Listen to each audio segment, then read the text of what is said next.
Oh, well, that's embarrassing again. God damn it. What an asshole I am.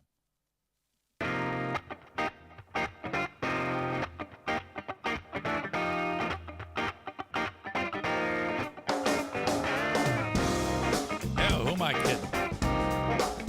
Can't sidestep that one. Welcome into the Eric Zane Show podcast, a daily show where I discuss news, nonsense, and my personal adventures from right here in the Impact Power Sports studio. As I speak with you right now, I am disconnecting from Q100. If I don't do that, I get my ass beat. Like, no joke. There is a like a button that controls like remote coverage for the radio station. Like when I move the mouse on this control setup that you can't see, this lady named Jo Marie, 200 miles away, she'll be working and using the mouse, and all of a sudden I will take control of it. She's like, what the? So she said, hey, will you disconnect when you get done doing your broadcast? I go, yeah, of course. And then I proceeded to never do it. And so every time she would remind me, it would I don't know, it just seemed to be like 1% less sweet. Until we got to zero sweetness. I'm like, oh, fuck. So now I got to make sure that I do that. If I don't, she will beat my ass. And, you know, when you start at a new gig, you know, you've got like the honeymoon phase when there's no ass beating. But then over time, they get sick of your shit in any gig, any radio station gig. But I love these people. They're great. I was up north this weekend for a poker tournament. Okay, first of all, before I get to the story, and I can't wait to tell you this story. This show originates in the the Impact Power Sports studio. Impact Power Sports, online at impactpowersportsmi.com. They have ATVs, UTVs. They have e-bikes. They have Yamaha golf carts. They have go-karts. That's a great Christmas gift.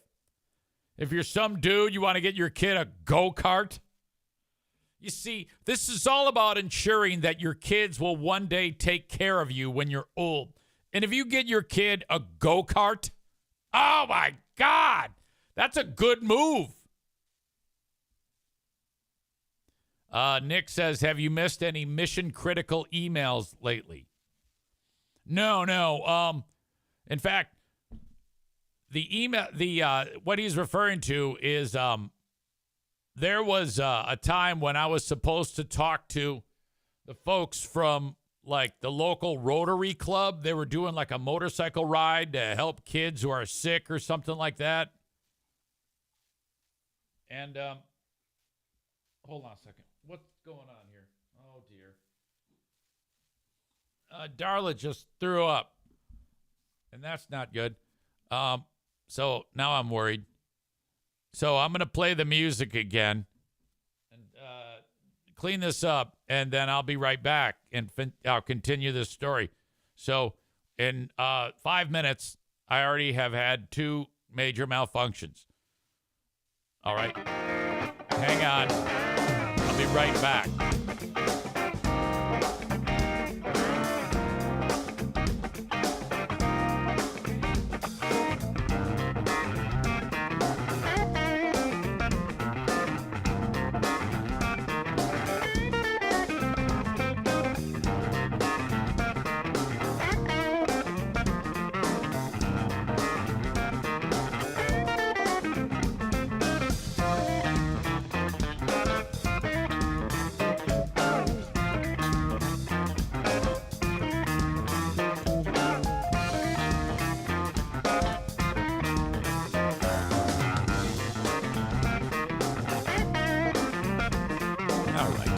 keep an eye on her. I don't know what the hell's going on. Been acting a little funny all day today, all morning. Damn it. If you remember a couple months ago,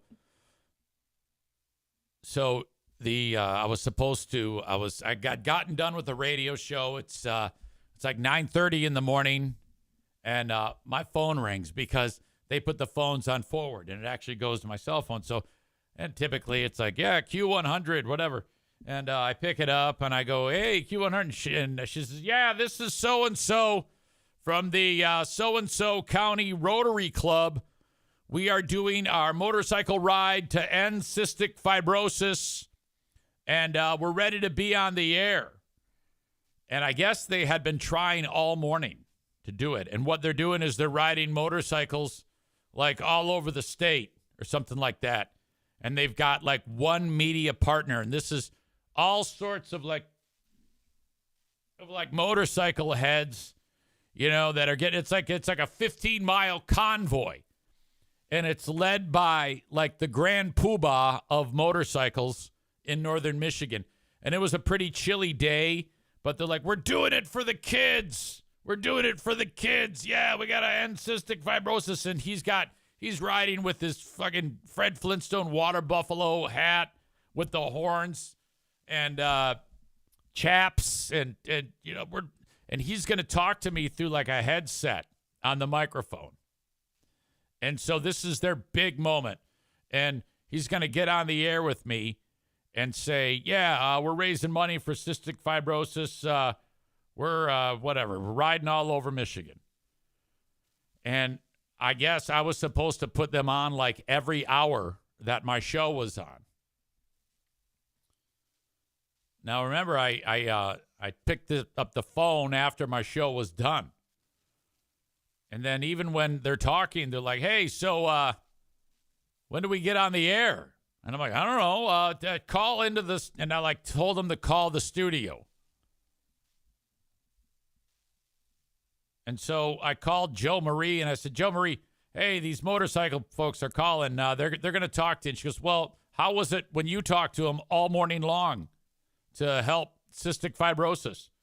And I go, and that I had this sinking feeling. I go, well, I didn't do that. Why not? I didn't know I was supposed to. Pause. When you get pause like that, that's, oh, God. Megan asks if the dog is barfing again. No, she's just kind of, you okay? She's just kind of wandering around right now. And so sweet Joe Marie, she actually opens the email that she sent me and reads it word by word to me. Dear Eric, on this day, they will be calling, you will be talking, confirm that you got this. It's just so embarrassing. I felt like I was in grade school getting busted with something. If you notice that I'm looking over my shoulder, it says I'm checking on Darla. I just don't want.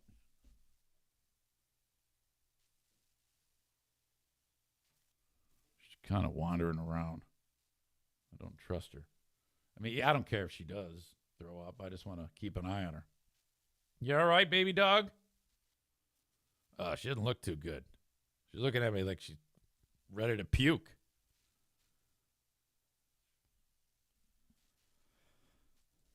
So she goes, yeah, you were like the point man. You were the big one to do this, and then you were going to hand it off to me. And I go,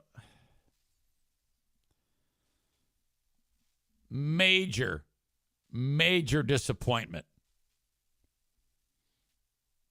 So then shortly thereafter, I was at we were having one of these staff meetings, which I have one of those coming up in 48 minutes. And this was brought up on the staff meeting. Oh. Hold up a second. Darla, come here, baby. Come on out of there. Come on.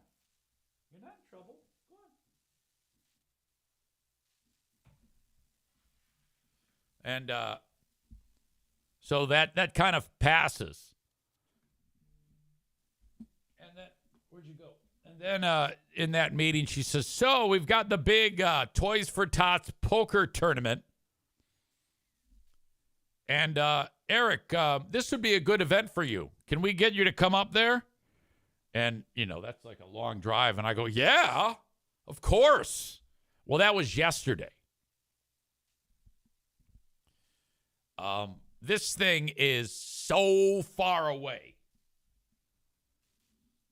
It's 3+ hours drive up to damn near the very tip top of the lower peninsula.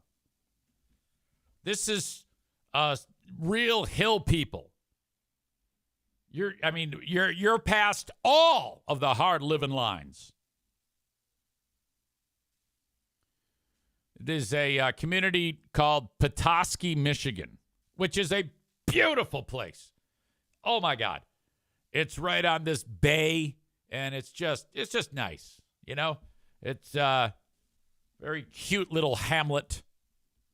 And so I'm driving up to this thing, and this is the story of that adventure.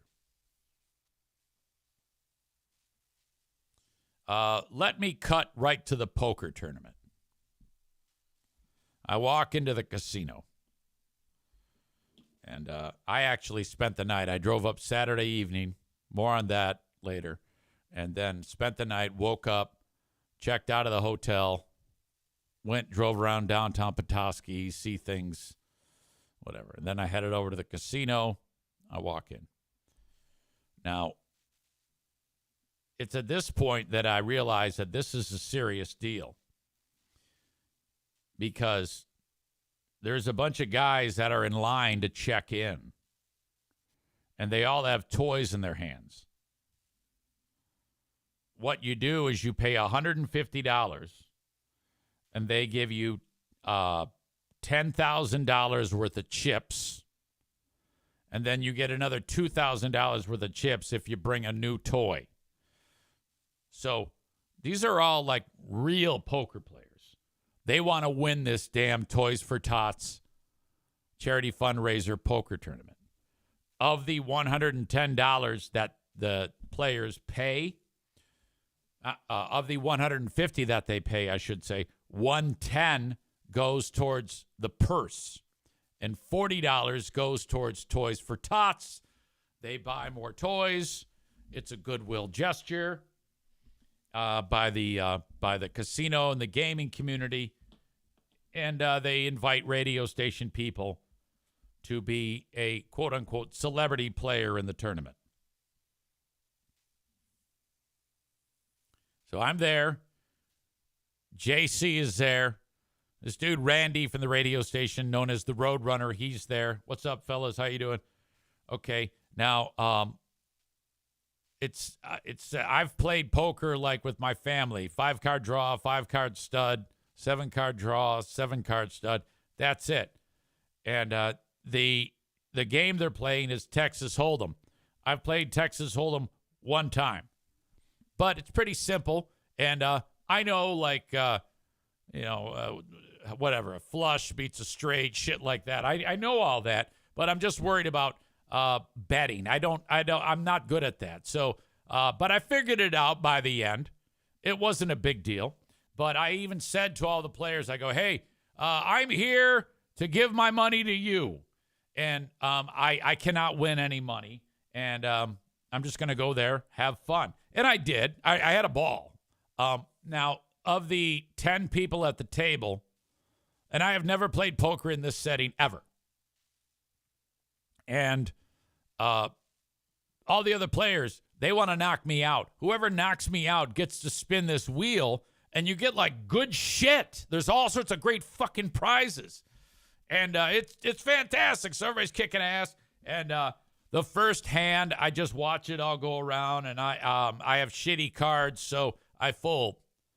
And then my next hand, I have decent cards, so I bet. And I continue to bet.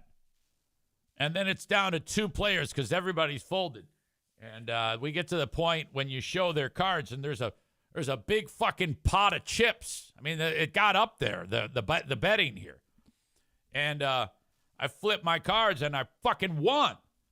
So now I've like doubled. I had $14,000 worth of chips when I started. And so now it's like I've got this fucking Scrooge McDuck fucking pile in front of me. And everybody's looking at me like, what the fuck? So now I'm like, all right, I don't want to be here all fucking my lifetime. But time is running on. And then I don't know really. I'm so bad at this. Like, I don't know how to, like, just quit. So I'm just kind of, like, betting randomly. And then I like, won again. Another hand. And I'm like, Jesus Christ. So this is like 3 hours into this deal. And JC, he gets knocked out. I'm like, what the fuck? I've never done this, and here I am, and you asshole. So he leaves, and then I go, all right, he went home. He goes, see you later. Now I got to drive 3+ hours home. So I'm like, fuck, this has been 3 hours, and I'm getting fucking bored. And I cannot win a dime. And so I've got this mountain of money in front of me. Because I've been just nickel and diming. I just keep folding because my cards are shit. Well, I get a 3 and a 4 on my 2 cards. I don't want to go into the details. If you don't know how to play Texas Hold'em, don't worry about it.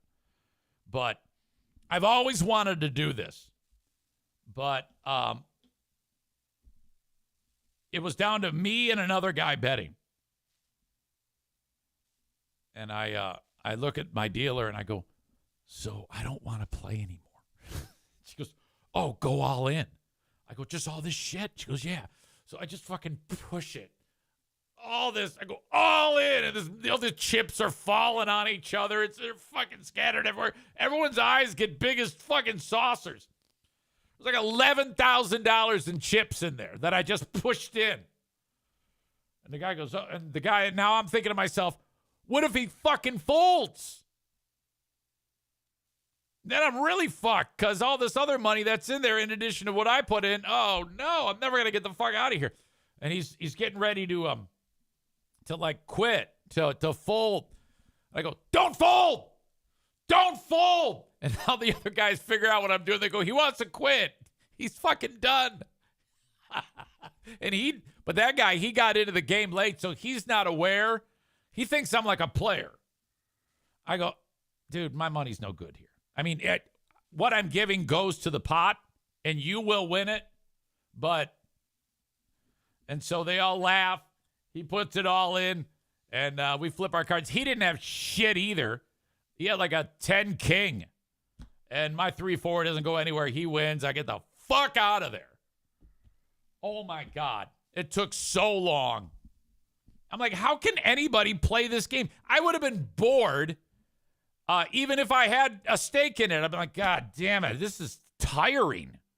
I'm more tired sitting here doing this than I would be if I was doing my triathlons. I'm like, this is not the place for a person with historically record-setting levels of ADHD coursing through his veins.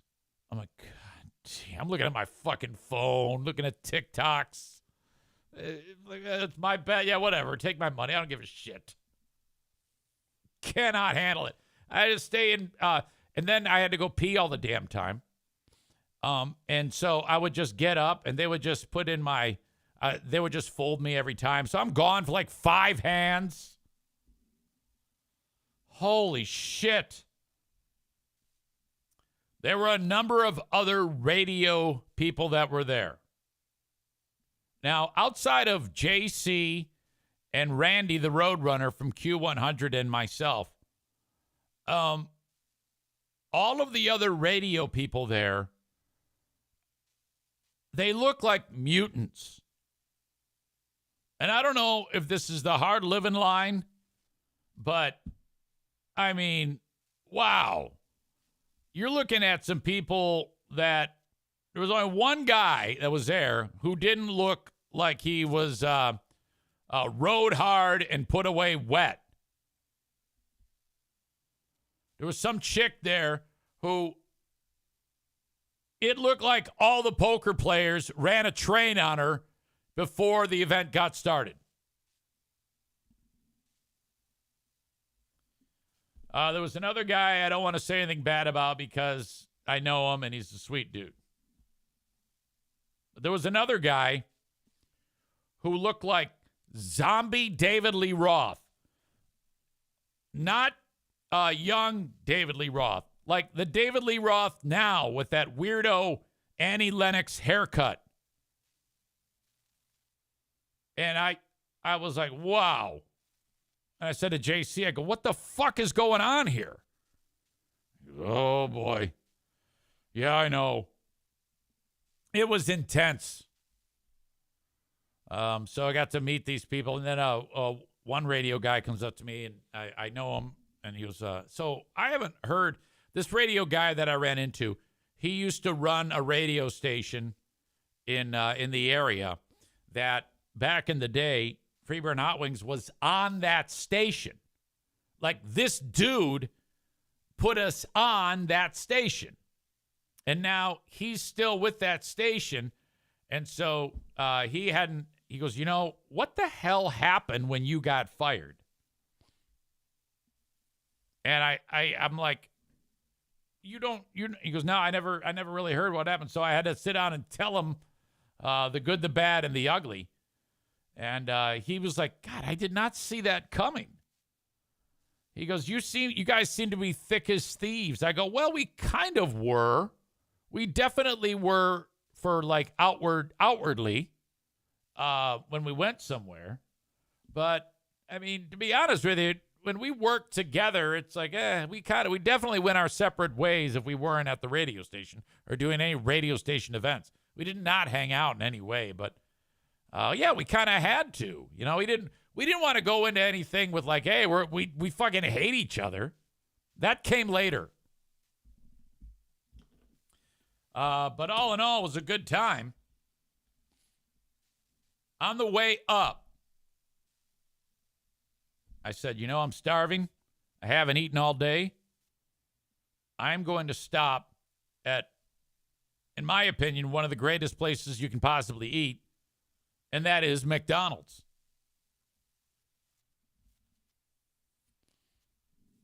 It is an absolute treat.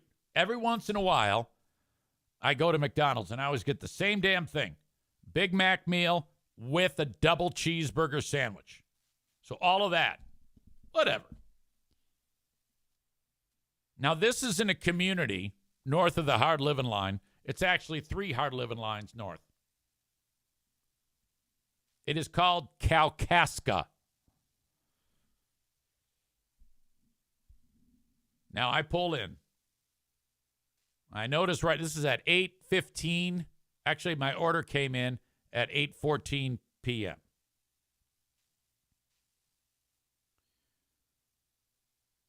The drive-through line was packed. I'm like, oh, boy, got a little action here. I go walking into the facility. I don't really do drive-through. I just like to walk in. Plus, give me a chance to stretch my legs. This is the type of place where you don't really see this that often, but maybe this is something new. Apparently, when you order food at McDonald's and you're eating it in, they'll put a number on the table. And I look, and there's like 5 tables with numbers. No one's eating, and they all have this look on their faces. Their heads are resting in their hands, and they're staring at the front where the counter is. There's no one taking orders, and there's about 5 or 6 people milling around a window that says pickup. Now, this is part of the operation nowadays where you walk into a McDonald's, they have the touch screen.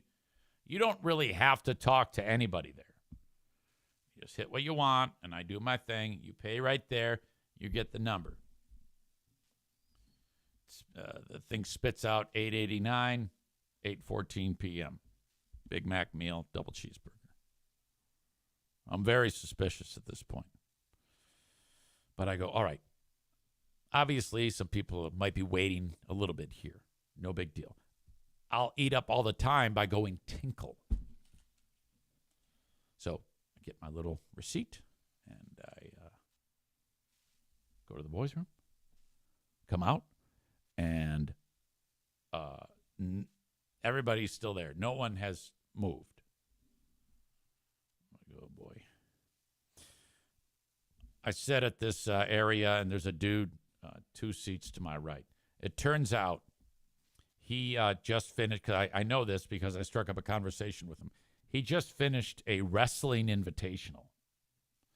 Now, as I understand this, when wrestlers make weight, they have to cut their weight and shit like that, and then they'll wrestle, and then like, God damn it, I'm starving. And then they fucking pig out. That's what he's doing.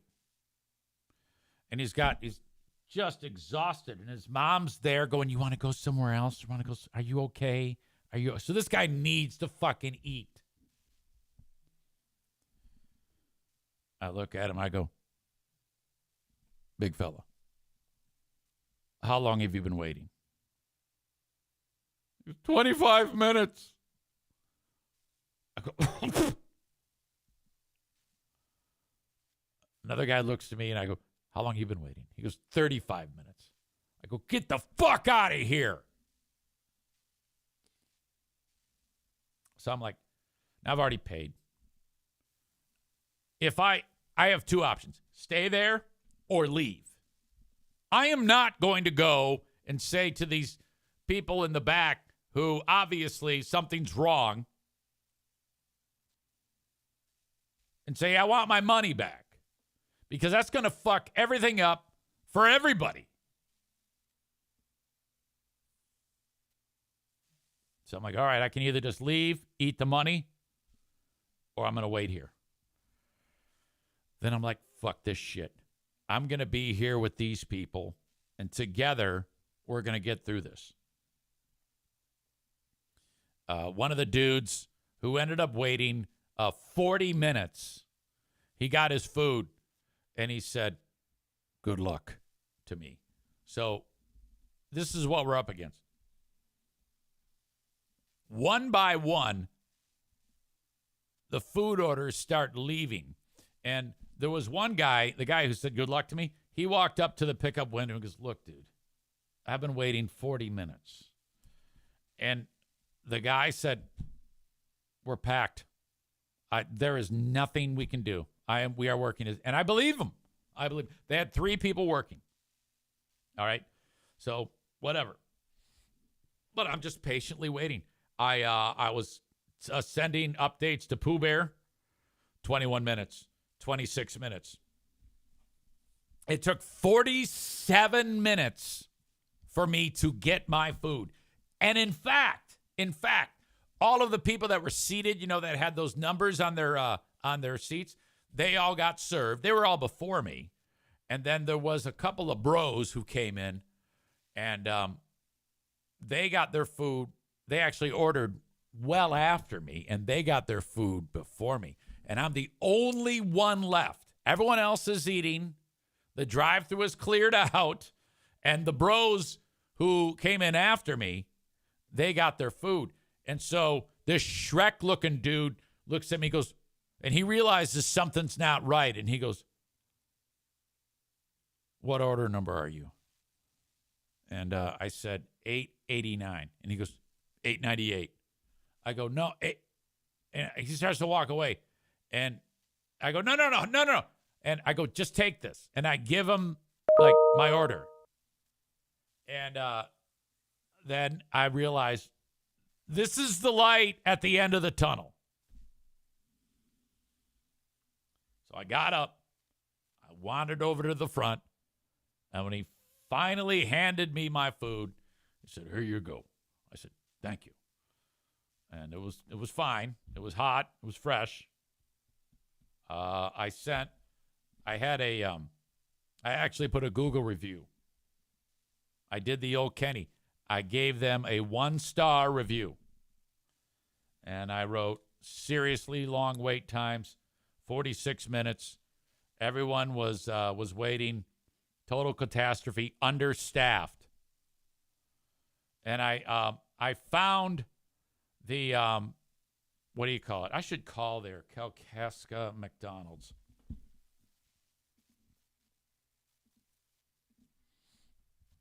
Kalkaska McDonald's. We can have a conversation with these folks. All right. Legendary.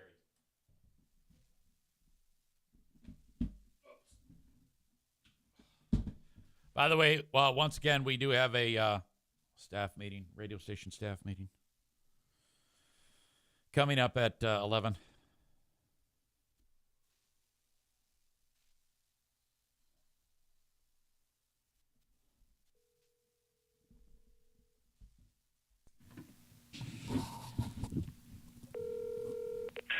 Kalkaska McDonald's. Hey, how are you? Is this the manager? Yeah, this is Amy. What can I do for you? Amy, I was there on Friday. I got there at like 8:14 p.m. To like get some food. And I don't know if you heard this story, but there was like 45-minute wait times. I did not hear that story. Oh my God. It was so bad. I didn't complain or anything, but I figured I'd let you know. There was staff with 3 people. They all worked very hard, but I think they were like overwhelmed. So I just wanted to let you know that maybe the staffing department might want to add a couple more people. Oh, yeah, we do our best at the staffing, but when people don't come in or call in, yeah. That's the might worst. have been an issue. Yeah, that's the worst. That happens a lot with like young people, you know? Oh, yeah. Yeah, it for sure does. Every day I got somebody calling in. I do appreciate you letting me know, okay? All right, and Amy. I'll look into it. And it was Friday or Saturday? It was Friday. Okay. I got in there. Everybody looked like they were everybody was patient. All the customers were great. Nobody did anything wrong in the back. It just seemed like a disaster, though. Okay. Okay? I appreciate you letting me know. All right, miss. Thank you. All righty. Bye-bye. Thanks. Have a good one. You too. It's not good to be overly rude to people north of the hard living line. Like, that was all a legitimate phone call. I didn't really have anything mean to say to them. You don't want to fuck with these people. David says she gave 0 fucks. Cole says she's already forgotten about you. Adam says she does not care. Corey says she sounds pissed. Aram says EZ is never going back there again. Oh, that is not true. I will go out of my way to go back there. You realize I just got 15 minutes on this story. Why wouldn't I go back there?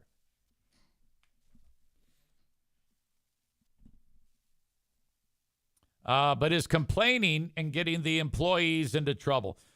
I think that went pretty well because I said, look, there wasn't anybody doing anything wrong. She said it was the fault of people who call in. And those people should get in trouble. They should. If you call in, you should lose your job. Come on now. Nick says, I'm surprised she didn't bust out the old nobody wants to work anymore. Yeah, I've heard that a lot. I have heard that a lot.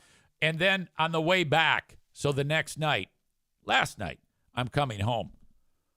I'm hungry again. And I'm in Kalkaska. Just before I got to McDonald's, There's a Burger King. I went there. I walk in. A couple cars in the drive-thru. There's a lady picking up a DoorDash and me. Lady who's working the cash, because they don't have the kiosk there. The cash register says, okay. She says, oh, my God, I'll be right with you. I'm so sorry. And she's putting together a food order. I go, no problem. Little does she know, the bar is so low here. After about 2 minutes, they take my food order. It's there quite quickly, and off I go. A lot less busy, but this was like, the Ritz-Carlton type of service compared to what was going on at the last place.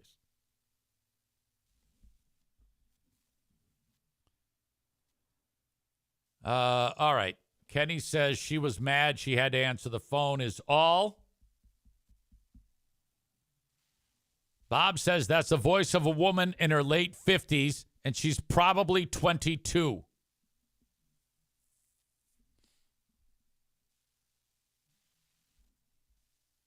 Ladies and gentlemen, it is time to update the Fat-a-thon. Before we get to that, Nick writes, I get 9 paid sick days a year. These scumbag fast food and big retailers are too strict. My daughter just got fired for missing 3 days in a year. Fuck.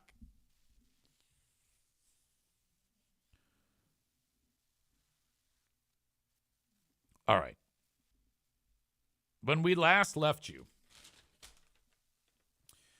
Kenny had just finished up a week where he ballooned 5.2 pounds to put him at 316.6. Overall, during the first 11 weeks, he had 2 wins in Fat-a-thon, 9 losses. Overall, he had lost 43.4 pounds after the 5.2 pound weight gain.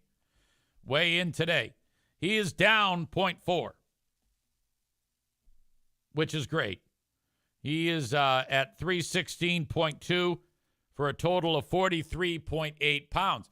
Now, there is some drama with that because he is struggling with illness. And he has been taking medicine to combat a sinus infection, and it is very important that he eats food, regular meal, 3 days or 3 times a day with the medicine. If he does not, it is bad on his system and it hurts his belly. Okay, no big deal. Okay, if you're eating more and you lose 0.4 pounds, that's great. I mean, the previous week, you gained 5.2. So to lose anything at this point, when you have all of this to deal with, that's fine. I'm okay with that. That's a victory. But you do take the loss this week because Jeremy lost more than you, and he loses 4 pounds. He is down to 286.9. He was 290.9. That means overall he has lost 48.5 pounds. When he started this 12 weeks ago, was it 12 weeks ago? Let me count this out. Started at 335.4. 1, 2, 3, 4, 5, 6, 7, 8, 9, 10, 11, 12, 13. Okay, something's not adding up because I've got 13 weeks, but you're 10 and 2. That only counts for 12 weeks. So somewhere I fucked this up. But I'm just still saying 13 weeks. In that amount of time, starting at 335.4 and down to 286.9, that is a loss of 48.5 pounds. So in 13 weeks, you have gone from 335 to 286.9. That's pretty great. You are averaging 3.73 pounds per week, which I think most physicians would be quite happy with that. So I think that that's really good to, in 13 weeks, lose that weight, nearly 50 pounds, and to be 3.73. And the goal was for you to be 275 by the new year. So that would mean 3 weeks and 1 day. Wait a minute. 7, 14, 15, 16, 17, 18, 19, 20, 21, 22, 23 days. 23 days.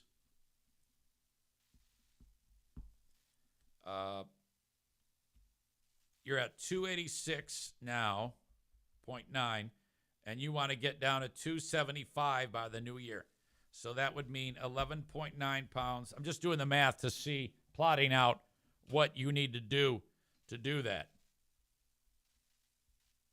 You would need to lose, on average, 0.51 pounds per day times 7 days. So you've been averaging 3.73 pounds lost per week. For the first 13 weeks, you would need to average 3.62 pounds for the remaining time, like in 7 days' time. That would have to be your average for you to hit the goal of 275. So I would say you are within striking distance, but if you let up off of the gas for even the slightest amount, that might fuck you up. But I do not think that this is unattainable. 3.62 pounds per week average between now and the new year.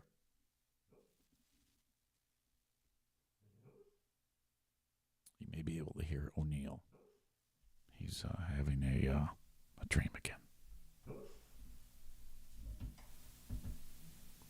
Might be able to hear him here.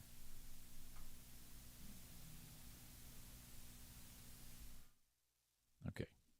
I think he quit having a stream.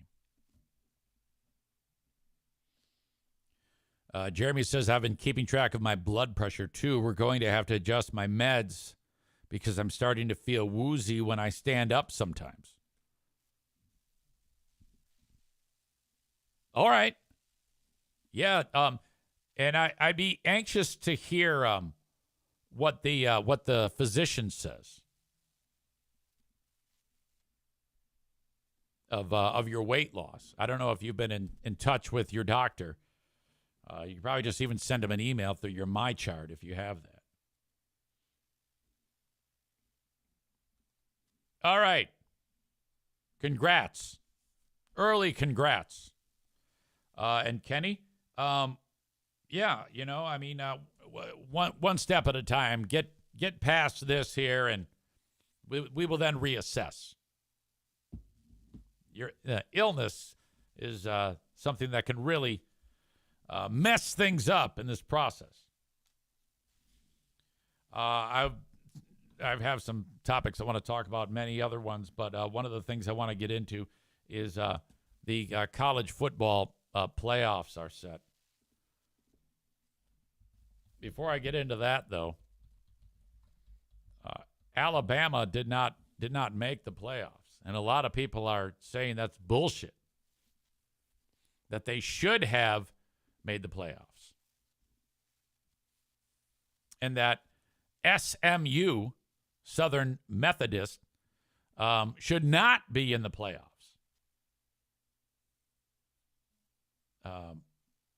Did I say SMU? I don't think I meant SMU.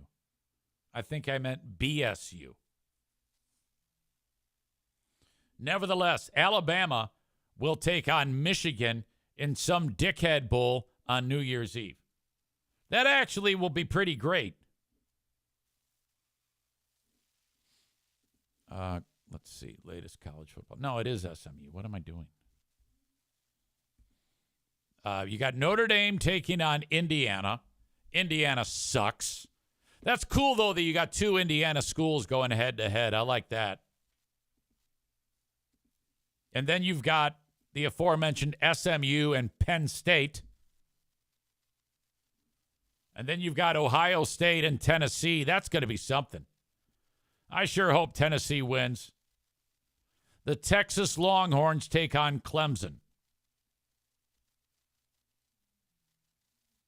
The winner of Notre Dame and Indiana takes on Georgia in the Sugar Bowl. The winner of Penn State SMU takes on Boise State in the Fiesta Bowl. The winner of Ohio State and Tennessee takes on Oregon. And the winner of Texas and Clemson takes on Arizona State. Is that who this is? I don't know.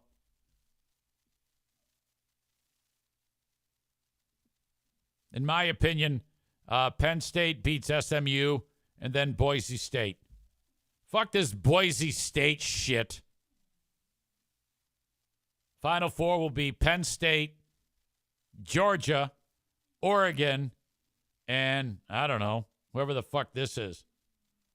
It'll be Oregon and probably Georgia. 1 and 2. Now, it would be very interesting if it was like one of these shitbag schools, like SMU taking on Clemson in the national championship. I would love an upset, but come on now. That's not going to happen.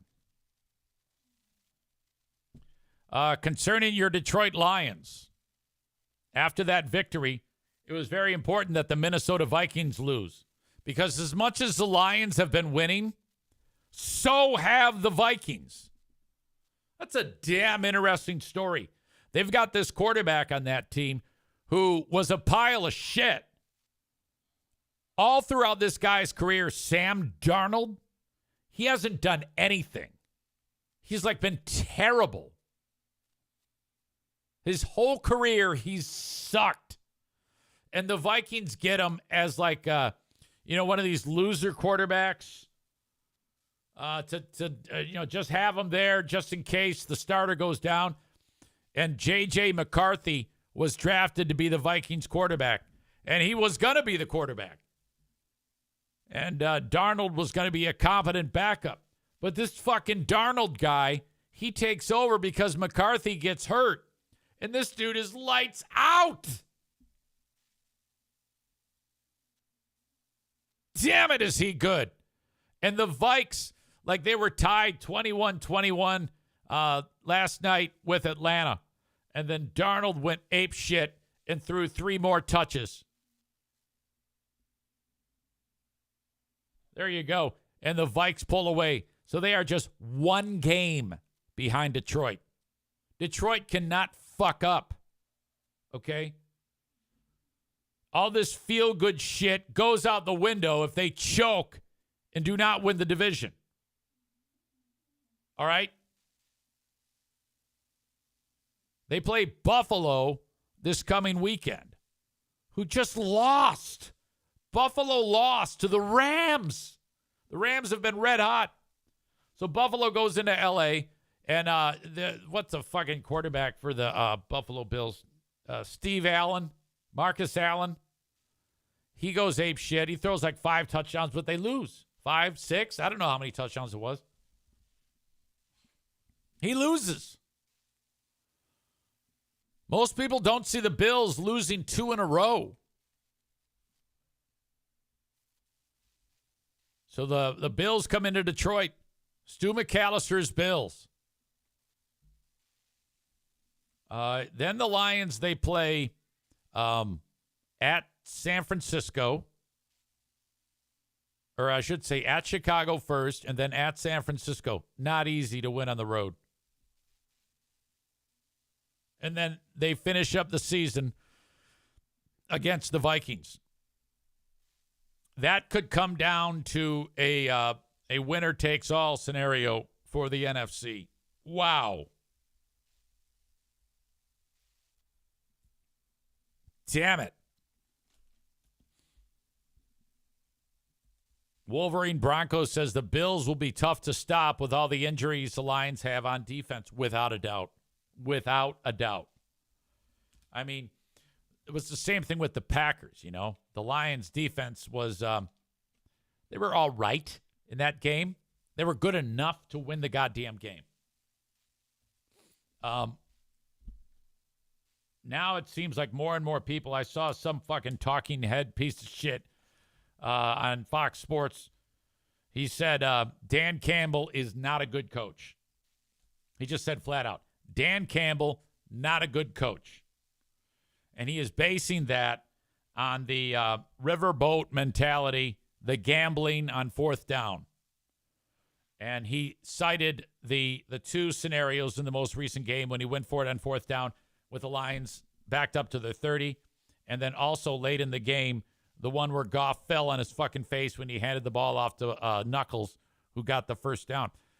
And the thing about that is, here's why that was a good move. First of all, he got the first down late, so it doesn't matter.